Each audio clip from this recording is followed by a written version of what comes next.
ជំរាបសួរបងប្អូនទាំងអស់គ្នាថ្ងៃនេះខ្ញុំសូមបង្ហាញពីវិធីធ្វើនំ pancake ដែលមាន snow ដូង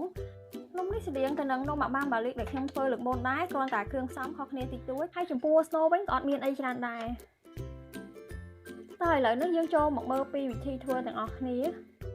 ជាដំបូងហ្នឹងគឺយើងដាក់ម្សៅអង្ករខ្សាយចំនួន250ក្រាមជាមួយនឹងម្សៅមីចំនួន100ក្រាមហើយនឹងស្ករស100ក្រាមជាមួយនឹងម្សៅ baking powder ចំនួនកន្លះស្លាបព្រាបាយហើយនឹងអំបិលកន្លះស្លាបព្រាកាហ្វេជាមួយនឹងមេនំប៉័ងចំនួនកន្លះស្លាបព្រាកាហ្វេដូចគ្នា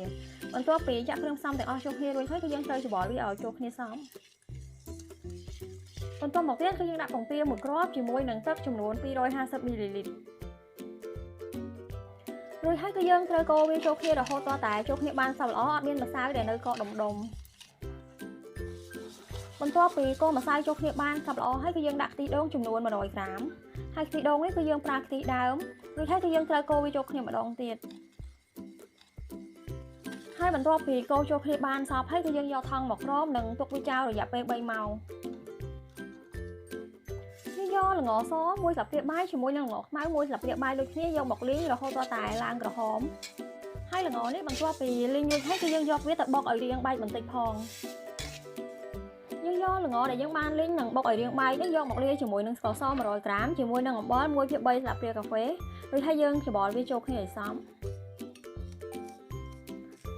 បន្ទាប់ពីច្របល់ចូលគ្នាបានសព្វហើយគឺយើងទុកមួយឡែកសិនហើយនេះគឺជាម្សៅបន្ទាប់ពីគ្របទុកបានរយៈពេល3ម៉ោងហើយឥឡូវហ្នឹងគឺយើងកូរវាចូលគ្នាបន្តិចសិន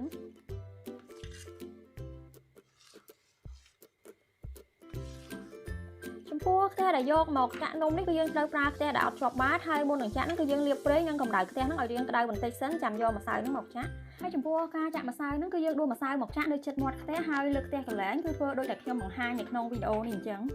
ហើយចំពោះបរិមាណរបស់ម្សៅហ្នឹងគឺអាចដាក់តិចឬច្រើនតាមចំណូលចិត្តប្រសិនបើចង់បានសាច់នំរាងក្រាស់គឺអាចដាក់ម្សៅហ្នឹងឲ្យរាងច្រើនបន្តិចហើយបន្ទាប់ពីចាក់ម្សៅរួចហើយគឺយើងយកកម្របហ្នឹងមកគ្របហើយបើកភ្លើងតិចល្មមនិងទុកចោលរហូតដល់តែម្សៅហ្នឹងឆ្អិនហើយនៅពេលដែលឃើញថាសាច់នំខាងលើហ្នឹងឆ្អិនអស់ហើយគឺយើងអាចយកស្នូលមកដាក់បានដល់ខ្ញុំយកសាច់ដូងមកដាក់ហើយរោយស្ករដែលបានលាយមុនហ្នឹងពីលើចំពោះសាច់ដូងនេះគឺខ្ញុំប្រើជាសាច់ដូងស្ទើឬក៏អ្នកទាំងអស់គ្នាអាចប្រើជាសាច់ដូងខ្ចីឬក៏សាច់ដូងចាស់ក៏បានដែរទៅតាមចំណូលចិត្តតែចំពោះសាច់ដូងចាស់ហ្នឹងគឺត្រូវចំហុយវាប្រហែលជា5នាទីសិនចាំយកមកហើយចំពោះស្ករដែលដាក់នៅក្នុងនំវិញគឺបងប្អូនអាចដាក់បានតិចឬច្រើនតាមចំណូលចិត្តឥឡូវនេះនំ pancake ស្នូលដូងបានរួចរាល់ប្រសិនបើមានកំហុសឆ្គងត្រង់កន្លែងណាសូមអធិស្ឋាន